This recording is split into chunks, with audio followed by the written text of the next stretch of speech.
And ویور السلام علیکم۔ Depression depression depression کیا ہے یہ چیز اور اس کا علاج کیا ہے؟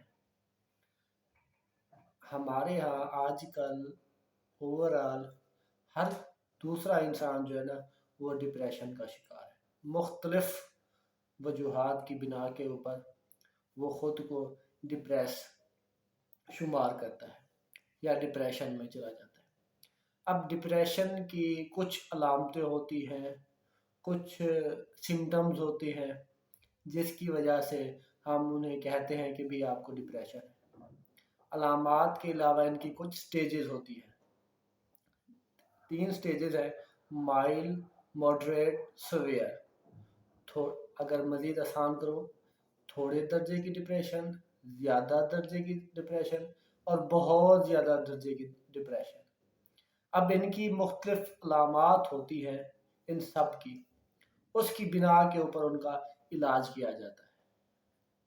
اب جو تھوڑی درجے کی ڈپریشن ہے نا، تو وہ جو ہمارے لوگ ہیں تو اس کو خود سے ٹھیک کر لیتے ہیں، کسی ڈاکٹر، کسی ماہر نفسیات، کسی سائیکیٹرسٹ کے پاس نہیں جاتے اور وہ اس کو خود مینیج کر رہے ہوتے ہیں، وہ مختلف چیزوں کو سامنے رکھ کر۔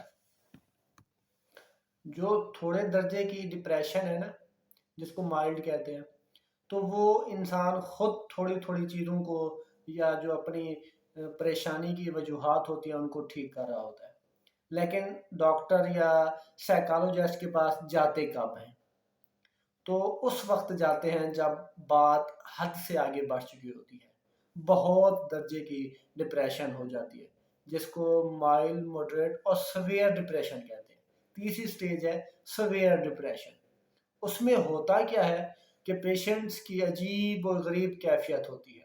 اس وقت اس کے اوپر نہ کوئی میڈیسن اثر کر رہی ہوتی ہے، نہ کوئی تھراپیز اثر کر رہی ہوتی ہے، پھر وہ انسان بار بار پھر پریشان ہوتا رہتا ہے۔ اب کریں تو کیا کریں؟ فیملی بھی پریشان، وہ انسان بھی پریشان۔ کیوں؟ کیونکہ بات جب حد سے نکل جاتی ہے، جب ان سے بات حد سے آگے چلی جاتی ہے، تو پھر وہ کہتے ہیں کہ جاؤ بھی آپ ڈاکٹر کے پاس جاؤ۔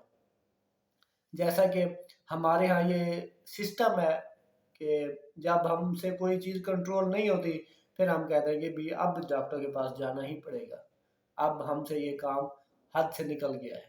تو اس لیے یہ نوبت آنے ہی نہ دے، شروع میں ہی اس کو کنٹرول کرا لیں۔ شاید ہو سکتا ہے وہ دوائیوں سے بھی ٹھیک نہ ہو سکتا ہے وہ آپ باتوں سے ہی ٹھیک ہو جائے، آپ کو میڈیسن کی ضرورت ہی نہ پڑے، لیکن ہم نے ایسا کرنا نہیں ہے۔ جب سویئر قسم کے انسان ڈپریشن میں چلا جاتا ہے تو اس کو نقصانات کیا ہوتے ہیں؟ اس کی سوشل، آکوپیشنل، معاشی، معیشتی، اسکول، کالجز، کاروباری، ازواجی اور تقریباً تمام جو اس کی لائف ہو نا وہ ڈسٹرب ہو جاتی ہے۔ یہاں تک بھی بات چلی جاتی ہے کہ وہ سوسائڈ بھی اٹیمپٹ کر لیتے ہیں۔ کچھ کامیاب ہو جاتے ہیں، کچھ ناکام ہو جاتے ہیں سوسائڈ میں، کیونکہ ان کو یہ ڈپریشن میں جب جاتے ہیں تو وسوسے خیالات عجیب و غریب قسم کے آتے ہیں، زندگی اچھی نہیں لگتی، لوگ اچھے نہیں لگتے، جن کے ساتھ وہ رہتے بیٹھتے اٹھتے ہیں وہ لوگ اچھے نہیں لگتے۔ جب بات حد سے بڑھ جاتی ہے تو پھر لوگ جاتے ہیں کسی ماہر نفسیات کے پاس، سائیکیٹرسٹ کے پاس، کیونکہ وہ اس بات کو پہلے سمجھتے ہی نہیں ہے کہ اس کو یہ بیماری ہو سکتی ہے۔ وہ سمجھتے ہیں کہ یہ جان بوجھ کے کر رہا ہے، کام پر جانے کو دل نہیں کرتا اس کا، اسکول جانے کو دل نہیں کرتا، کسی لوگوں کے گیدرنگ کے اندر بیٹھنے کو دل نہیں کرتا، تو ہمارے لوگ سمجھتے ہیں کہ یہ جان بوجھ کے کر رہا ہوتا ہے۔ لیکن جب وہ کسی ڈاکٹر کے پاس لے کر جاتے ہیں، ماہر نفسیات کے پاس لے کر جاتے ہیں، تو جب اس کے ساتھ بات چیت ہوتی ہے، جب اس کی ہسٹری لی جاتی ہے تو پتہ چلتا ہے تو یہ تو بہت زیادہ حد سے آگے بڑھ چکی ہے بات، تو پھر اس کو کاؤنسلنگ بھی اس کے اوپر عمل نہیں کرتی، کاؤنسلنگ تھراپیز اس کے اوپر بھی اچھی طرح سے اس کے اوپر اثر انداز نہیں کرتی۔ جو اس کے اوپر اثر انداز کرنی تھی وہ پہلے کرنی تھی، جس کو تھوڑے درجے کی ڈپریشن تھی، اس وقت اگر آ جاتا تو اس کا کام صرف کاؤنسلنگ سے ہی ٹھیک ہو جاتا۔ تو اس کے لیے کیا ہوتا ہے پھر اس کے لیے پھر میڈیسن دی جاتی ہے، مختلف قسم کی میڈیسن ہوتی ہیں جو کہ سیکیٹرسٹ ریکمینڈ کرتا ہے، پھر وہ کھانی پڑتی ہیں اسے۔ دوائی 100% عمل نہیں کرتی اس کے اوپر، اثر انداز نہیں کرتی۔ دوائی کے ساتھ ساتھ اسے کاؤنسلنگ تھراپیز کی بھی ضرورت ہوتی ہے۔ دوائی اپنا رول ادا کرے گی، جو سیشنز ہیں یا کاؤنسلنگ ہے وہ اپنا رول ادا کرے گی، آہستہ آہستہ کر کے وہ اپنی زندگی کی طرف لوٹ آئے گا۔ اب یہاں پر کچھ ہمارے لوگ ہوتے ہیں جینیس، میں ان کو جینیس ہی کہتا ہوں اکثر، کہ وہ کہیں گے کہ یہ تو پاگل تو نہیں ہے، تو آپ اس کو یہاں کیوں لے کر گئے ہیں۔ اصل میں ہمارے ہاں بہت زیادہ شعور کی کمی ہے۔ جو ماہر نفسیات یا سیکیٹرسٹ کے پاس لوگ جاتے ہیں تو پھر لوگ ان کو کہنا شروع کر دیتے ہیں تو پاگل ہو گیا ہے۔ نہیں، پاگل وہ نہیں ہے، پاگل کوئی اور ہے۔